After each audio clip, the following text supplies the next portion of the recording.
Hello, everybody. That was not meant to have finished that soon. Thank you very much to the lovely little prep video that I had for throwing me under the bus a little bit there.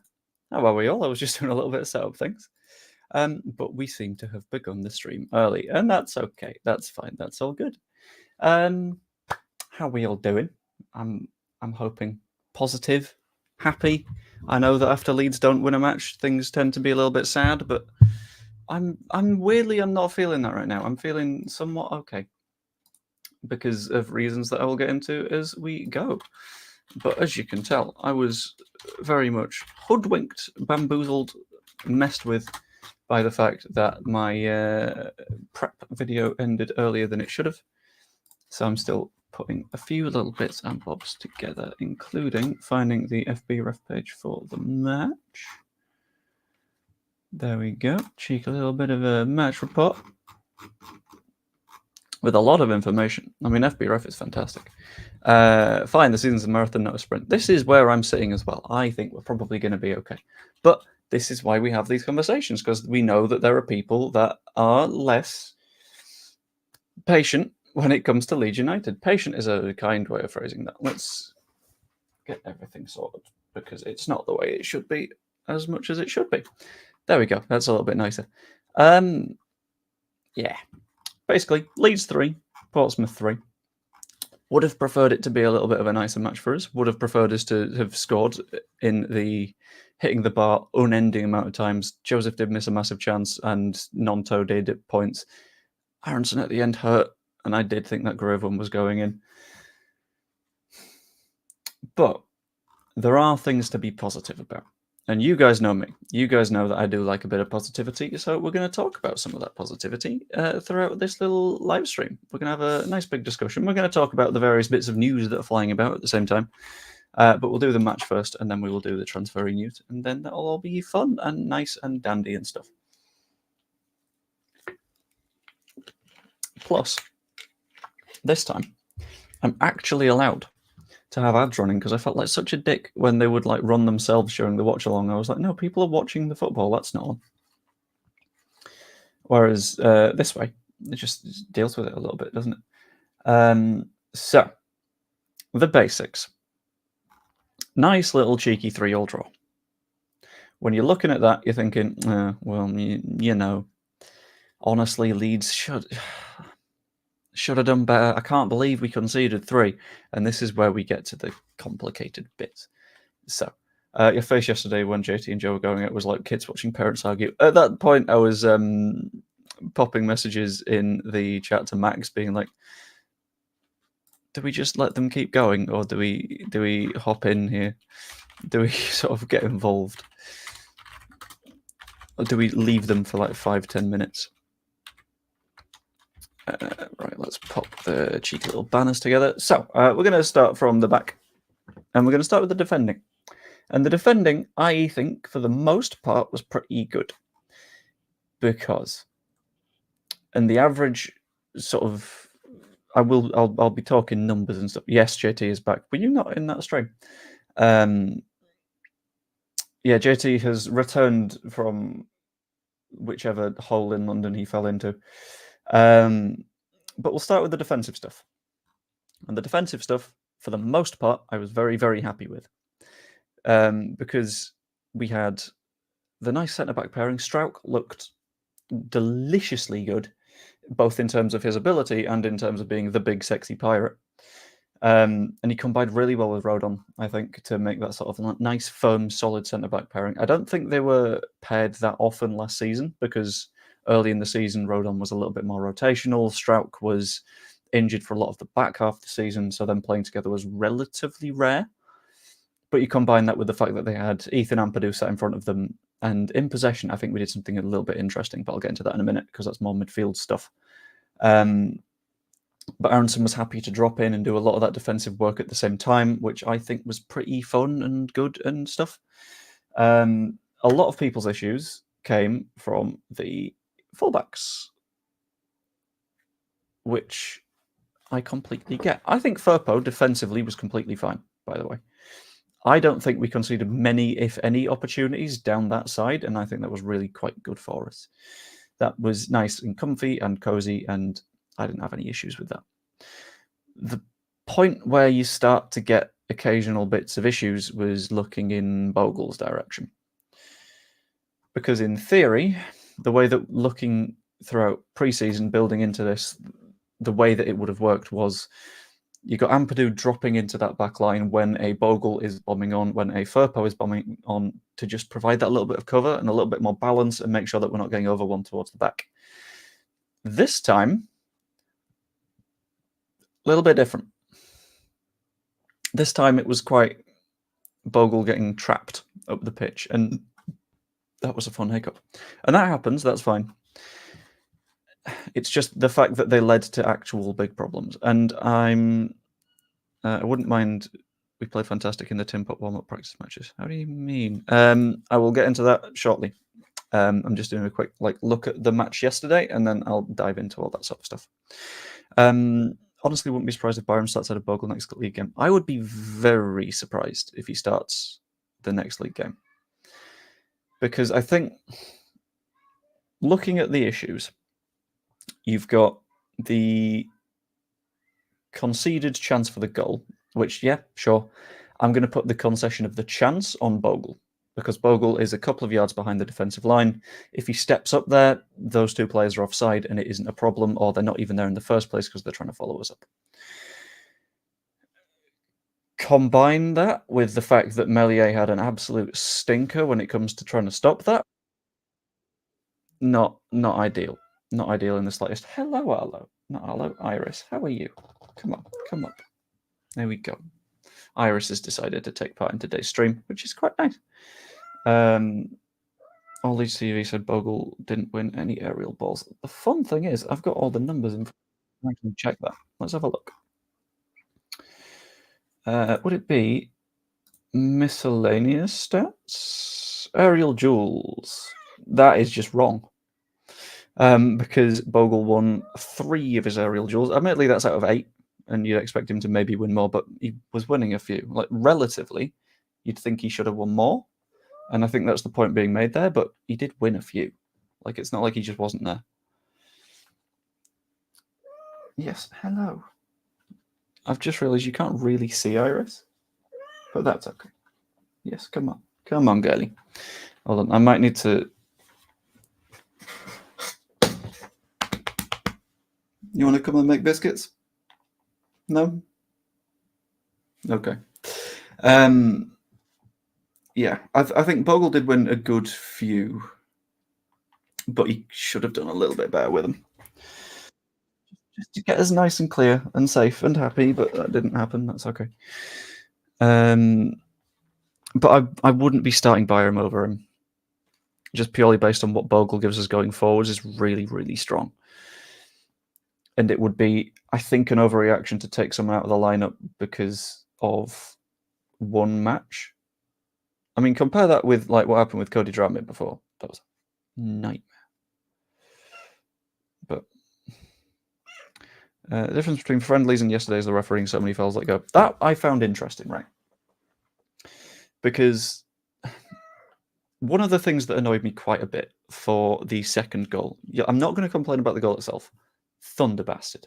Nothing wrong with that. Absolutely impeccable shot. But Rodon's foul leading up to it is the equivalent foul. It's identical to many, many, many of the times that Georgie was being fouled up the other end. And not only was that given as a free kick, which, sure, it was a foul, fine. But that one was given as a booking, where the ref for all of the other ones was like, I don't know, we'll let it play advantage, and then there wouldn't be an advantage, and he'd be like, well, okay, fine, whatever. I don't understand it. It's wild. Rod needs to be aware of where he clears the ball. Bogle can't defend. Ampadu needs to leave the attacking to the attack and concentrate on covering the defence. Bamford needs replacing.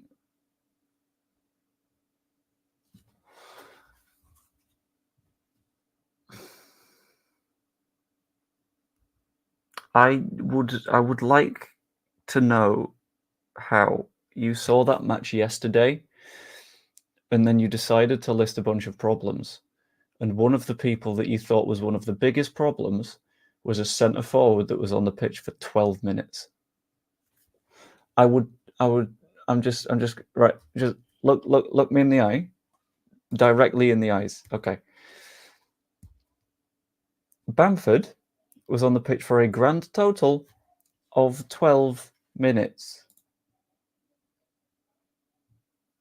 8 touches, which is more per minute than Mateo Joseph got because he was a little bit more involved in the play. And one of your first thoughts is, yeah, sack off Bamford. How? Were we watching the same game of football? At what point there were you like, well, actually, I think the reason we lost that match was Pat Bamford. I can't.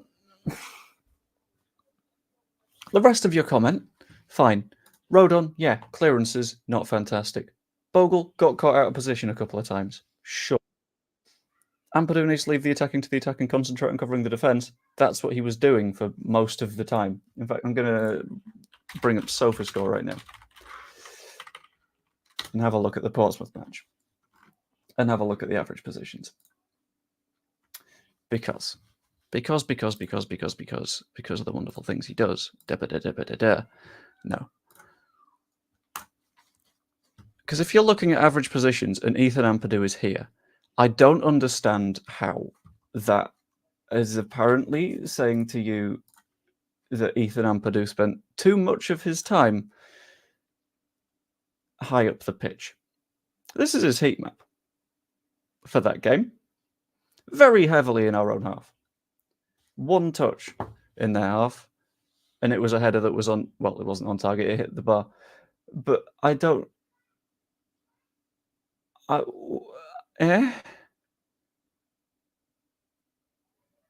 Excuse me? How are you getting that Ampadu was too attacking from this? Bogle can't defend? Yeah, sure. Bogle played a little bit aggressive and he ended up getting caught out of position. But I don't understand the rest of the points. Because it's fine. It's okay. Things happen. But outside of that defending, as much as people like to dog on me for backing Meslier a lot of the time, sure. Like he didn't have a great match yesterday. I've accepted this. I've admitted it. Because he didn't. Because that is the truth. I wish he would have made that save because that would have made being me on YouTube significantly easier for an extended period of time.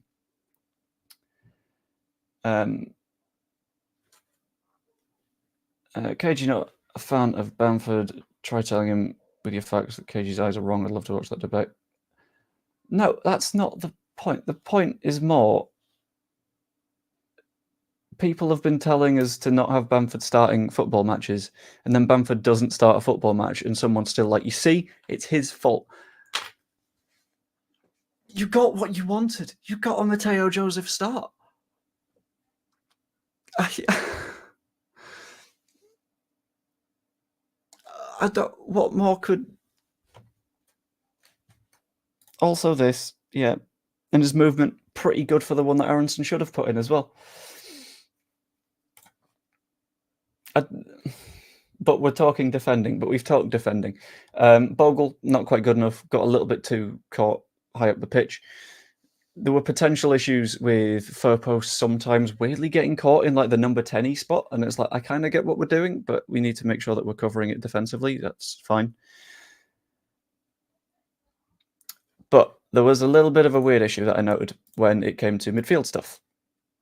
And the midfield is arguably the most important way of how we play at the minute, because the midfield is... I'm going to move the camera out of the way because I keep looking at the wrong one.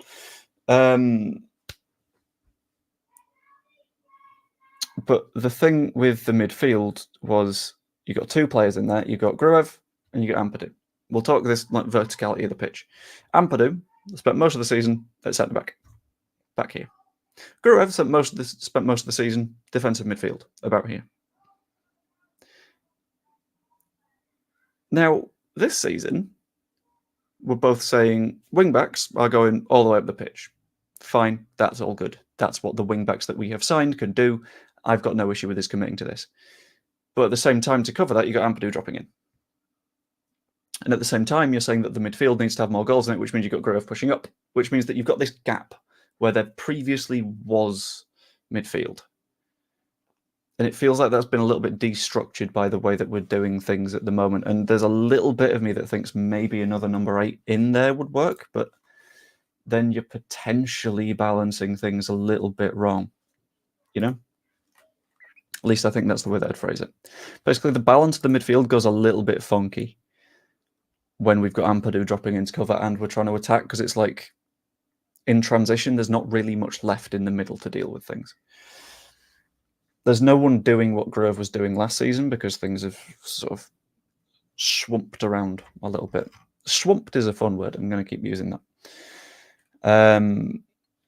3 wins in the last 10 competitive games. It's shocking, really. I mean, yeah, but at the same time, it's a completely new season. And, right. I'm going to do a quick poll because I'm very interested in what people think on this. Who was to yesterday? Was it? Was it? The players? Was it?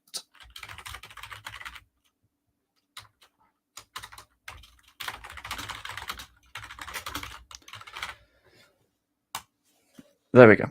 Who was to blame for yesterday? Was it Mr. Daniel Farker? Was it the players, or does shit just happen sometimes in football? Which I think might be roughly where I land on it, but I'm kind of curious about what you guys think with this. Because, like, and I'm going to get into a Daniel Farker-shaped conversation, because I'm very curious about what a lot of people think in terms of, like, putting the blame on him. But also, if you haven't yet, please pop a like on the stream. I've just realised I've forgotten to say that. But I've remembered now, so it's fine. Farker wrong subs again, still needs a striker. He's not the man. We'll be lucky if he gets double figures. That's incredibly harsh after 90 minutes. And I'm 90% sure that you were asking for Matteo to be playing last season. And we can't just, like, spot a player having a bad game and say, well, the window's open, we need to buy someone to do that job, because we've not got the resources to do that. Hang on, I'll see if I can. I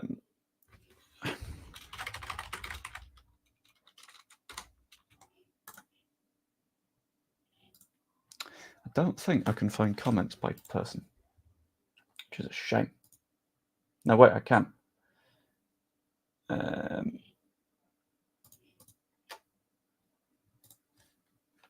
Okay, cool. But yeah, on the 3 wins in the last 10, I think being a new season, it's very, very harsh to say, because, like, that runs back, what, 5 months? Maybe 6? It'll be 5, not 6. Also, hello, eyebrows. You're having a fun time, aren't you? Right.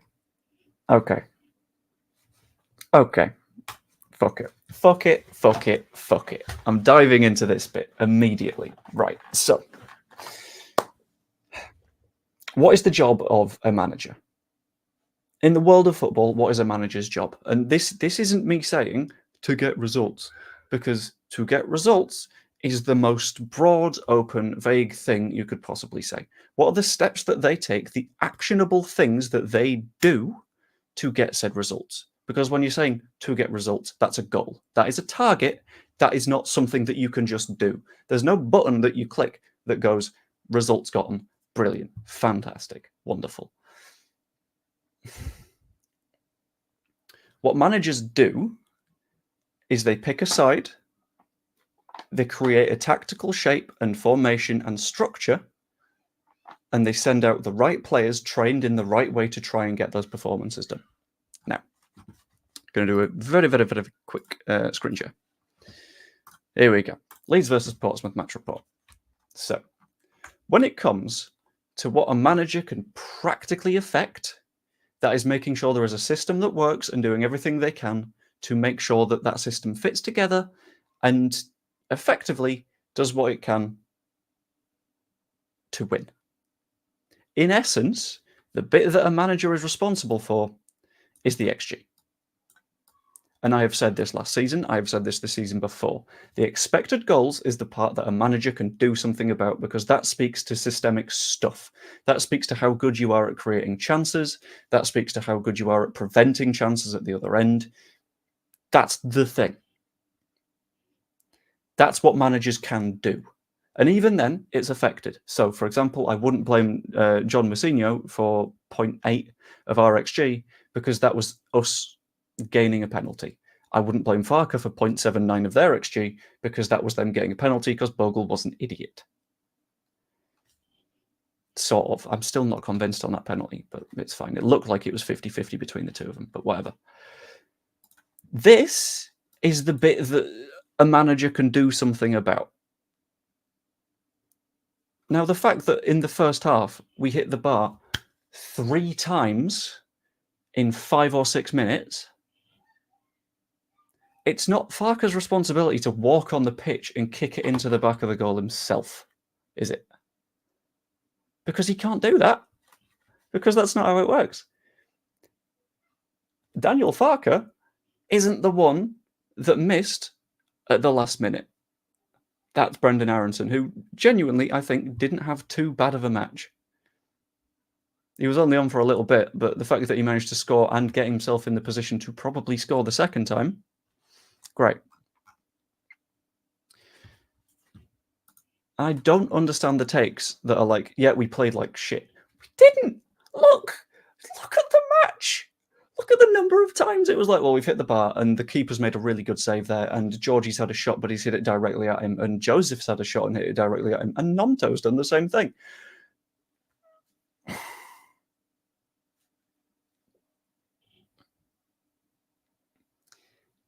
If we had a touch better finishing in that match, we win.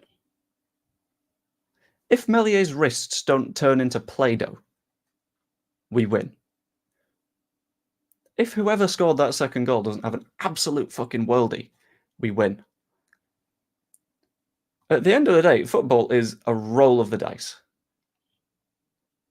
It's a game of probabilities and possibilities, where kicking a ball with a slightly different bit of your foot can make the difference between what everyone says Patrick Bamford does and Patrick Bamford's screamer against Peterborough last season, as an example. Hits that with a slightly different bit of his foot and it goes into fucking orbit. But if you're blaming the manager for people mishitting shots, I think you don't just need to look at the match. You need to look at yourself and think, to what extent is my opinion being formed by the pre-existing opinion that I've got? To what extent am I making this statement based on the fact that I've made statements in the past that agree with it, and I'm not just changing my opinion because of changing evidence? You're saying this is a results business. I think, being a Leeds fan, some support him until he's sacked. You ask the question, so I accept others' opinions as such. I'm accepting its opinion, but I'm giving my opinion that it's a stupid-ass opinion to blame Daniel Farke for a match in which there were 5 or 6 times that someone could have put in a winner.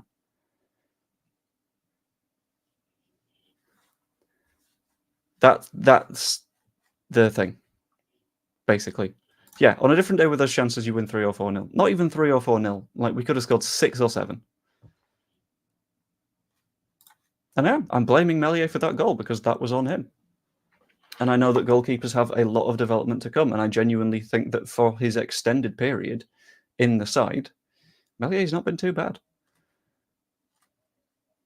Because you have to look at his overall game, where in addition to the fact that he occasionally has a howler, I'd say he's probably the best goalkeeper with his feet in the league, and that's the system that we go with. On this one, by the way, yes, I've agreed with the first shot. That was bad. That was very, very bad. But looking beyond that first opportunity, look into the wider shape of things. You're saying save some shots. There were 4 shots on target in that match. There was the one that he conceded that everyone thinks he should concede because it was at him. I think, having watched that back, he set himself a little bit weirdly to go to his far post, and then it came closer and he was sort of having to react rather than being set for it, which is absolutely on him. Not absolving him of any blame. It's an explanation. But beyond that, you've got to sort of think, okay, so the second shot on target was an absolute fucking screamer that no one is getting out of no one's dealing with. Insane shot, banging finish, fantastic. The third one is a penalty. If you're going into it saying, I mean, you should be saving the penalty, that's not how penalties work, is it? And the fourth one was saved. Should have done better, absolutely. Played a big part in the reason that we didn't win that match. But it's quite hard to heap it on and be like, he's the reason we lost. Well, part was.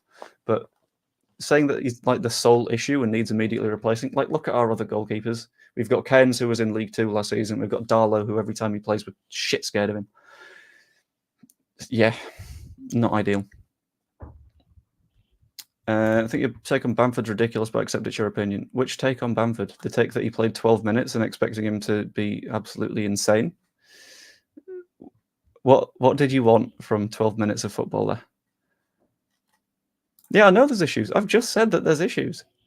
The issues being Meslier, not good enough with that save. Bogle shouldn't have taken the risk with the penalty. And the finishing wasn't there. I would put it more on the finishing than I would anything else.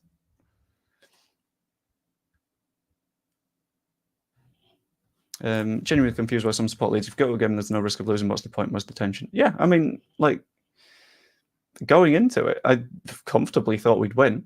Absolutely. Like, I thought that we'd score plenty. I thought we'd create lots of chances because that's what we do. But if you're going into it and being like, if we lose, it's ruining my weekend and I'm going to be angry. No.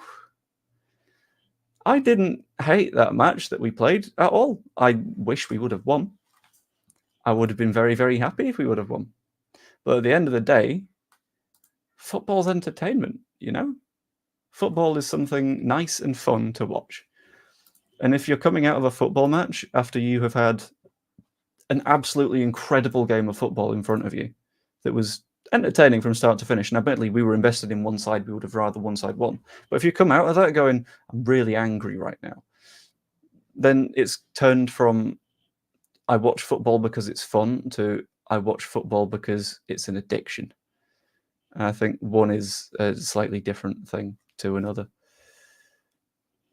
You know? I don't know. Do you think moving to a back three is a good option? Will protect us more on the wings, our fullbacks can't defend?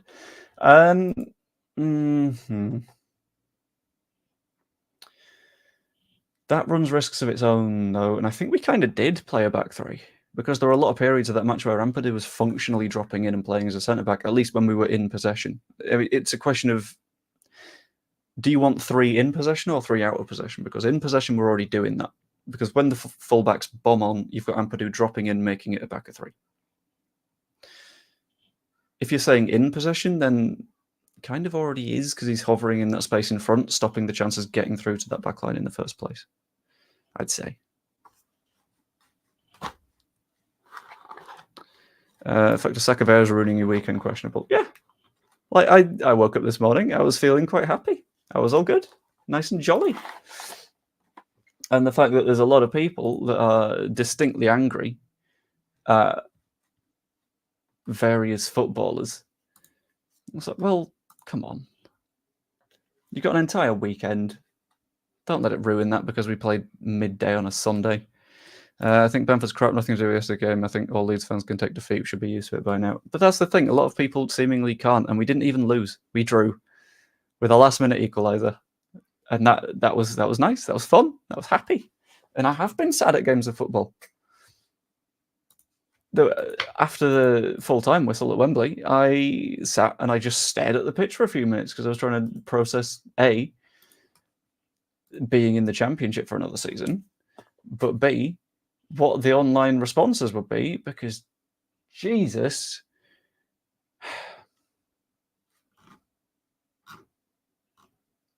nuts, genuinely bonkers.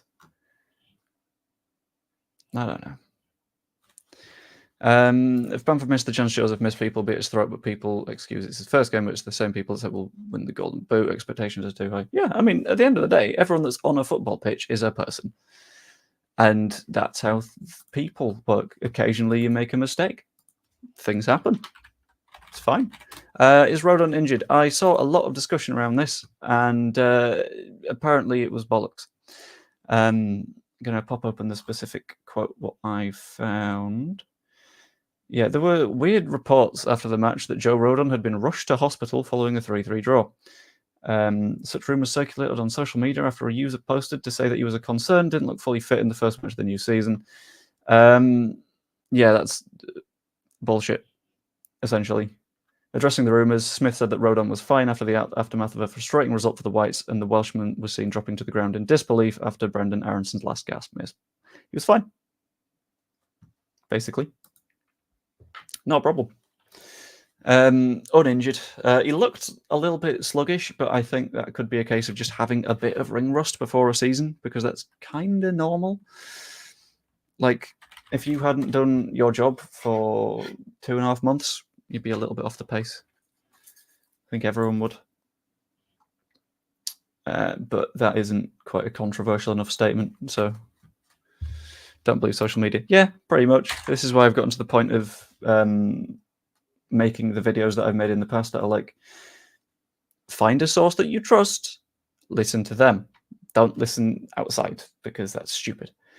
But looking at the results from yesterday, like, you also had situations in which, for example, Oxford beat Norwich. That's a wild result. And I feel like we're going to be losing our heads more than they are. We shouldn't be. Everyone had Coventry as probably getting promoted. They lost 1-0 to Stoke. Hull, another side that everyone's like they're going to be in the playoffs. They drew 1-1 with Bristol.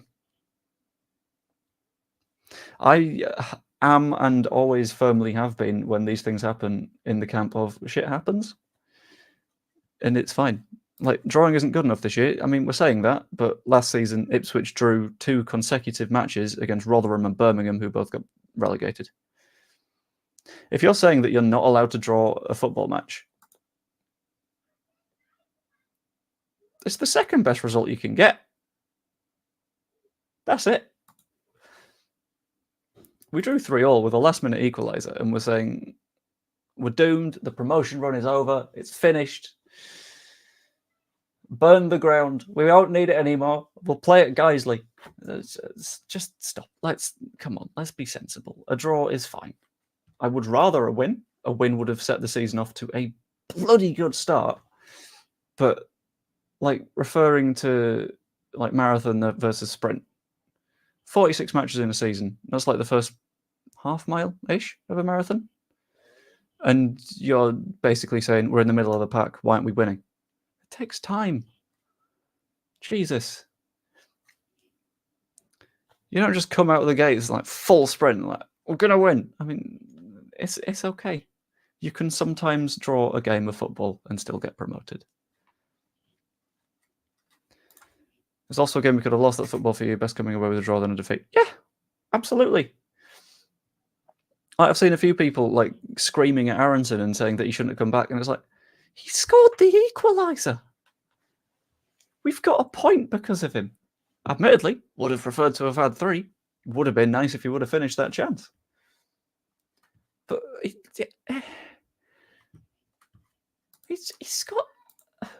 came back and the first thing he did was score a goal. Don't get it. Right. It's the first game of the season. So much more football to play. We're ecstatic with the win against Norwich, but 45 games to go in the entire season. You can be concerned, but don't freak out. That's where I'm sitting. Yeah. We've got an entire season ahead of us. It's fine. Be all right. Defence too exposed. Technical issue. Was it? Because outside the penalty, we conceded 0.11 XG. 0.11, which isn't much.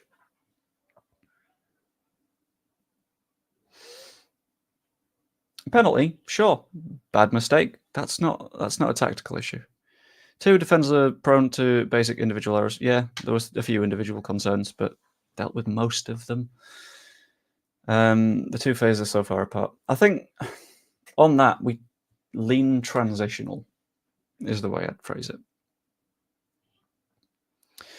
We're not the full, like, always go, always all the time, because it isn't workable a lot of the time in a football match. Even I'm not that pessimistic. I know. It's wild. The odd vlog you sit on for 2 days are obsolete when you post them, especially rumour turnings. I don't wait a couple of days for most of them. I think the longest I've sat on a video and not put it out was the Evie one, which was a few days because I was going on the charity walk. And then the season predictions one with Jer was 2 days, and the longest beyond that has been like a single day. Most of the time, I will record at like 11 p.m, midnight-ish, and then I'll release it at 7 a.m. And then nothing's happened in that time because everyone's asleep. So it's okay. What causes last year a slow start? Oh, look, a slow start. We have played one game of football. One game of fucking football, and people are already throwing it away. Once. That's it. That's all we've done. We've played 90 minutes. And people are like, we're done. It's gone. Game over. I feel like I'm going insane. Why?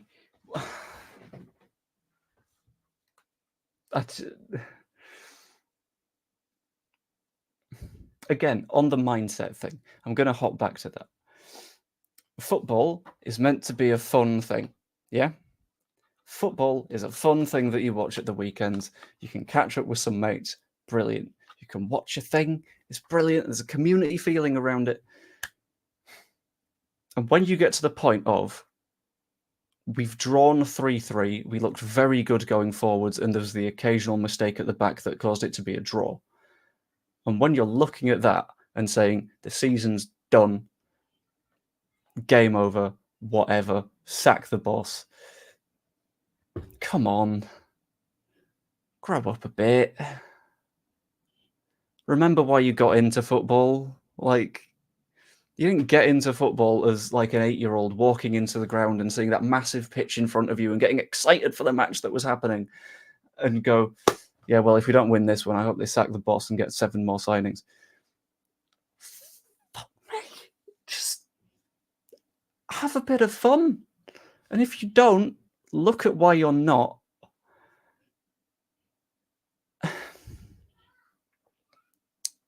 Just pull it together a bit. Like, come on.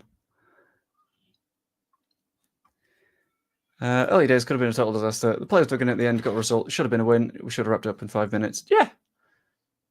And that first 5 minutes was fucking great. It was great fun. I loved it. It was fantastic. It got a little bit worse afterwards. Absolutely. That's going to happen. It's a game of football. Calm. Vibes. It's okay.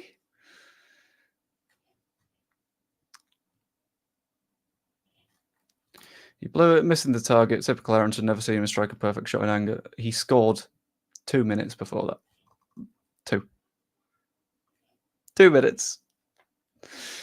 This, basically. If he would have scored, he'd be a world beater. Some fans need to give the head a wobble. Yeah, players that play for Leeds United right now are championship players. And there is a reason for that, because every player in the championship has something that they are not quite great at. Mellier's got a mistake in him. Bogle, defensively, not perfect.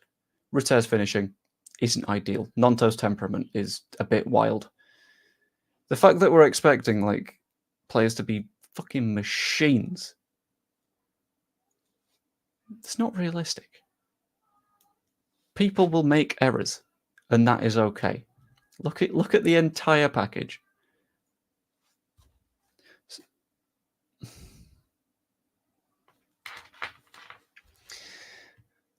Yeah, basically, the number of people are just throwing a little bit of a fit. I don't understand it. I don't get it. Lots of good patches in that game, some good passing and interplay. People focusing on the negatives rather than the potential is wild. Yeah, like look at the underlying stuff, not to come across all Jesse Marsh. But it's pretty decent, no? Why do I feel like I'm going insane for seeing that, like, we trebled their XG, and that's including the fact they had a penalty? If you take out both of the penalties, we got 20 times the chances they did, at least in terms of quality. And we're looking at it like awful, rebuild, start again. And on that note, if you suck Farker right now, who are you getting? Exactly? Who's the managerial signing that understands the Championship and is going to get us promoted? I don't know. Not sure. A squad of 2 week Somerville, Calm. Oh, you mean Kamara? Cool. Somerville, Kamara, and Gray replaced by Rothwell and Bogle, cheap buys. You don't. Right. One, you need to make sure you're financially fine. Because if we don't go up this season, and as you've suggested, we piss around with FFP and buy 2 people for 30 million quid each, well done. You got a 15-point deduction next season and you're not going up the next one either.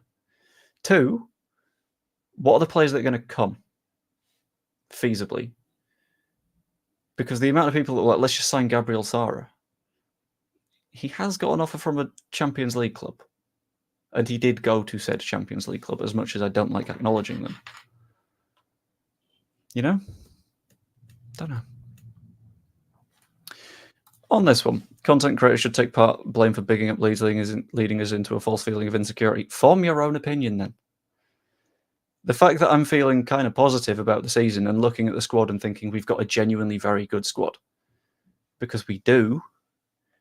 Because, again, in terms of performance, we wiped the floor with them. It's just the number of times the ball went in the back of the net, which is, at the end of the day, what matters. But why... Who in the club, realistically, is watching me or Joe Wainman or Jer or Connor and going, oh, well, you know, they think we're going to be quite good this year, so I've gone all shy. No. That's not a thing. And if you're on about from a fan perspective, just form your own opinion based on what you're watching in front of us. Like, I might disagree with you, and that's fine. And you might disagree with me, and that is also fine.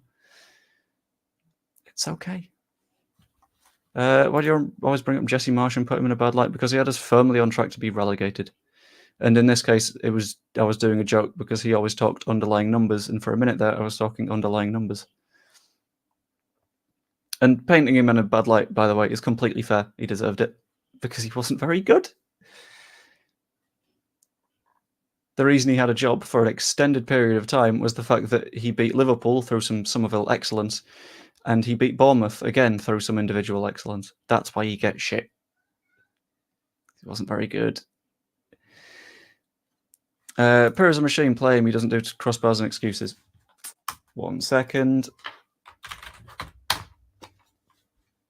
Let's have a quick look at FB Ref, because I think I might disagree with you on that one. He did get an assist yesterday. That was quite nice. But let's have a look at last season. Let's have a look at shot accuracy, shall we? I'm going to bring this one out again. Because if we're calling him a machine, then why was his shooting less accurate than Pat throughout the season? Why was he shooting roughly on the same level as Glenn Kamara? He was more accurate than Somerville, sure, and James and Nonto and Firpo. But annoying. And we did play him. We brought him on as a 10. He did all right, to be fair to him.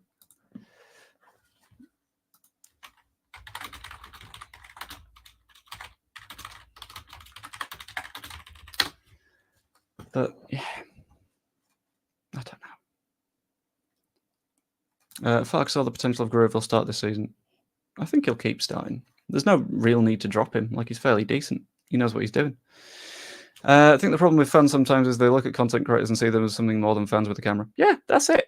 Like, the reason that I do this is because I like being creative and I like making stuff and I like talking about my passions, and I have a job that has like slightly more than part-time hours, but it isn't quite full-time, so I just do a little bit of that as well.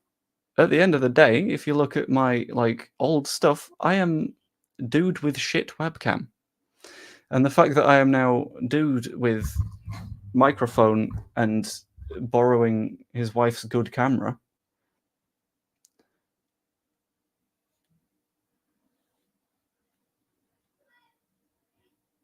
Joe's sycophants are believing Joe's hype. All we ask is to be realistic. What do you mean realistic? What? If you tell me your version of realistic, and you tell me why me or any content creator having a different opinion to you isn't realistic, sure, fine, we can have that conversation. But like people who are saying we were awful last season or whatever, we matched the club's record for consecutive wins. Like, yeah, we stumbled at the end. But shit happens. It is football. We can chill. We can breathe. It's fine.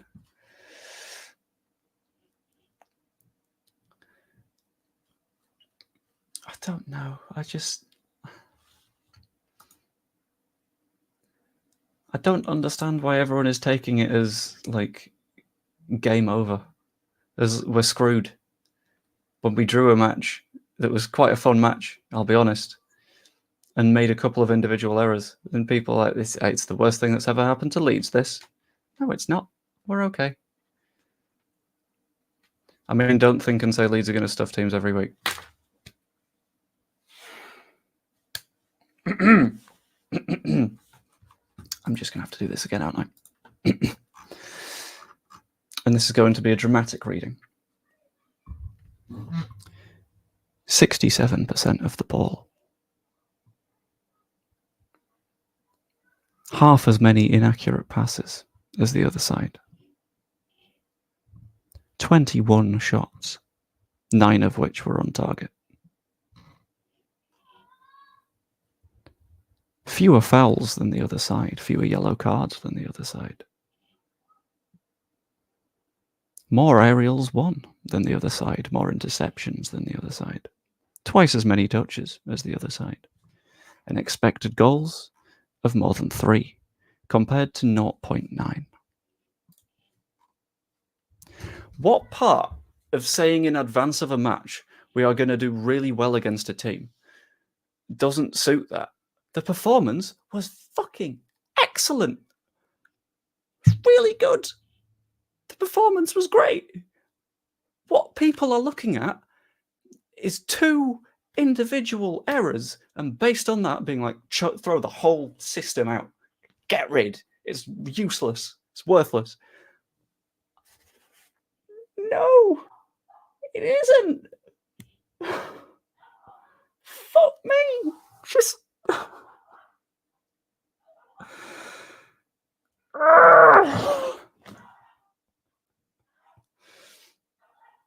We've played 1 game of football. 1. And stuff has been fine.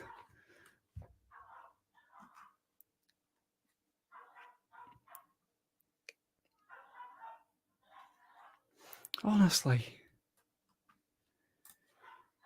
Second half was awful. We equalised and dropped our focus too defensive. We looked good outside the fact he subbed the wingers. That bit I thought was a mistake. Yeah. I think subbing off the wingers was a little bit of an error, because I think James was still providing quite a lot. Nonto was looking a little bit leggy, I thought, towards the end, which would have probably kept him on. But at the end of the day, like, it's okay. We don't need to think that everything is screwed already. It's fine. It's all good. And for some reason, next door's dogs have lost their tiny fucking minds, as they always do. The little bastards. It's a cycle. It's an unending cycle of... Actually, if you look at what happened on the pitch, things were okay. Oh, fuck me. This lies, dumb lies, and statistics, Tosh. Right. Okay. So, I'm gonna run something else by you. I'm gonna run it through something slightly different. If you have a dice that has sides from 1 to 100, and you roll that dice, and if you roll the die and it lands on, pick a number, any number, completely random, 71. If you roll the die and you land on the number 71, you will be killed immediately. No, not killed. That's a bit vast. Roll the die, 1 to 100. If you land on 71, what's a bad thing that can happen? Your bank account is reset to nothing. Any other number, your bank account gets £100,000. Balance of probability, you're rolling that die. And 99% of the time, you're getting £100,000. Odds are, multiple times you will roll that particular die. Because you'll be like, cool, £100,000 every time, brilliant. But eventually you're going to hit on the one. You're going to hit on the one where things have gone against you, where, for example, there's been a little slight lump in the table and it's caused it to roll over onto the wrong number, or where Willie Nonto has hit the bar from 12 yards out, or where Aronson misses a sitter at the last minute, or where Ethan Ampadu hits the bar from a corner within 4 minutes, or where Ilya Gruev hits the bar from a free kick. Football isn't a yes-no question. Football, a lot of the time, is luck. It's probability.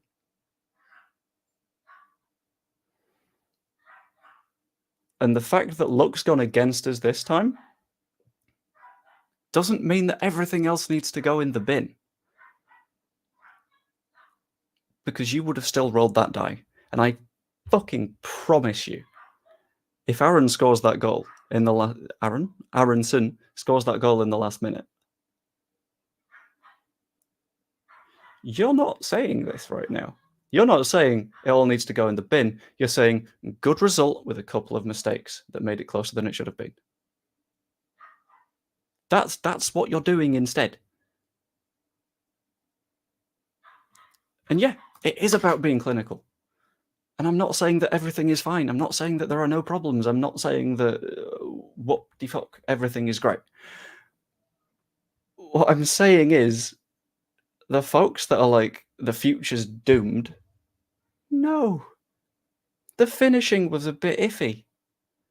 Because if we score one more of those goals, if one of those chances goes in, every single person that has been negative in this chat isn't. They're coming out of it going, that Melier mistake was a bit iffy and Bogle looked a bit shaky at the back, but it's fine, we came away with 3 points. No one is screaming about the system right now if we win that game. If one of those chances goes in, if the odds are slightly more in our favour.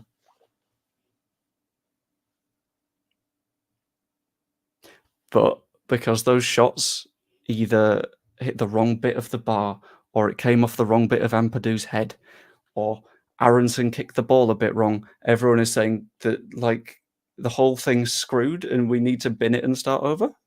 What? Sorry? Say again? And this is what I'm saying. Yeah, we had a lot of games where we had the most possession and we still didn't win. You know what else we had? A shit ton of games where we had the most possession and won anyway.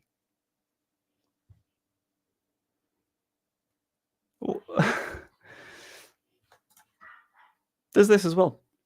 We played once in a 46 match season. One time where we were unlucky to not win, and people are panicking and spooked and saying that we're not going up and everything is bad. Just try a little bit of objectivity. Just a touch. This is it, basically. If we play like we did yesterday, and the only difference is that the individual mistakes aren't there, we're champions. And I don't think it'll be that close. Because Aronson scores that, no one is bitching this morning.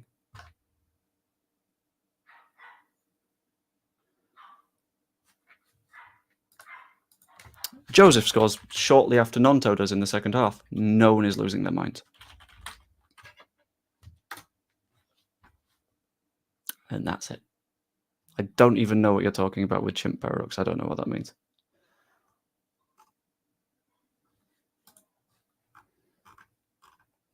But the bigger scale of things that, like, underlying wise, we're looking real good right now. I don't even know. The fact that people are using individual errors from players on the pitch to go, we need to bin it, isn't identical to last season. I don't get it. We get it, you have your misfortunes, but you make your own luck. Why did Man U always score in injury time? I don't fucking know. Different club. And how many times did they not score in injury time? Oh, bonkers.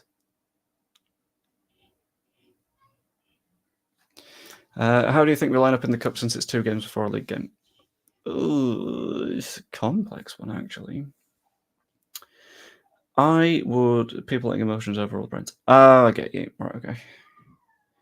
I think probably one of Cairns or Dahl. I would be a little bit more comfortable with Cairns in terms of in net. Backline, probably looking at Byram. Vuber'll start. Maybe to Bio, because I feel like we're not going to invest that much into the cup this season. Left back, I don't know. To be honest, it could be Firpo. Could be a 3-back, in all fairness, and then wing backs, which means that you could, in theory, rest Firpo. In midfield, you're looking at Rothwell, and I can see Crew getting a start because he does that more defensive job. In front of that, I can see Aronson starting. Is it only 2 days before the league game? I thought it was 3. Or is it 2 Australia days? Anyway, I can see Aronson starting. I can see Piru in the 10. Maybe Joffy.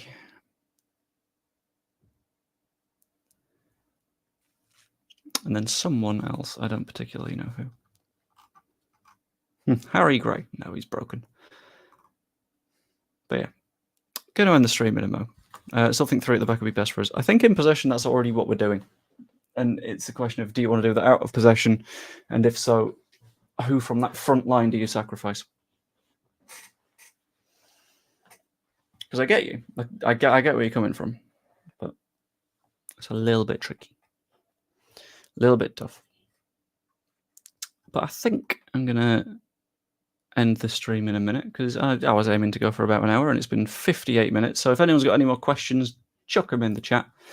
I'll be more than happy to do a bit of answery. Seems to be throwing a deaf one. You seem to be looking at Leeds through rose-tinted glasses. All I'm saying is Leeds still have issues. I'm also saying that Leeds had issues.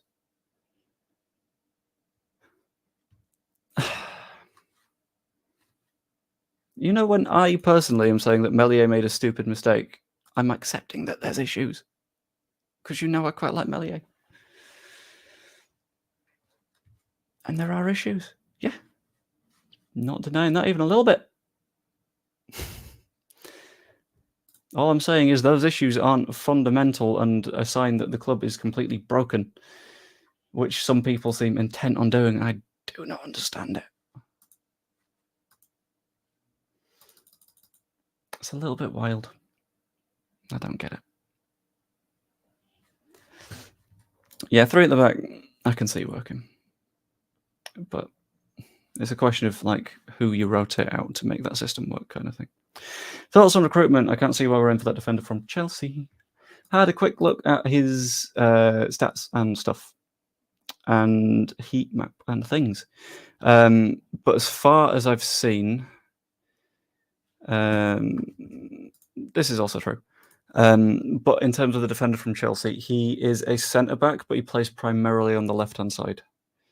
So he is someone that will be able to cover that left-back role, I think. if it comes to it. I'd rather go for like a left back, but it kind of makes some sense. He's not who I'd immediately be looking for, but he's something. Turns out we should have a team at the top of the game after one match with no room for improvement. Absolutely. Well, ignore the fact that they've not really played competitive football together for 2 months. I think there should be no issues, no errors, and it should be relentlessly perfect from the beginning.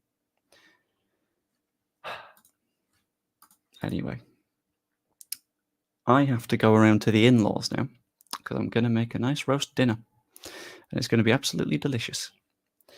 But I hope you enjoyed the stream. If you did, pop a like on it. If you haven't yet, that's always massively appreciated. Subscribe if you've not yet.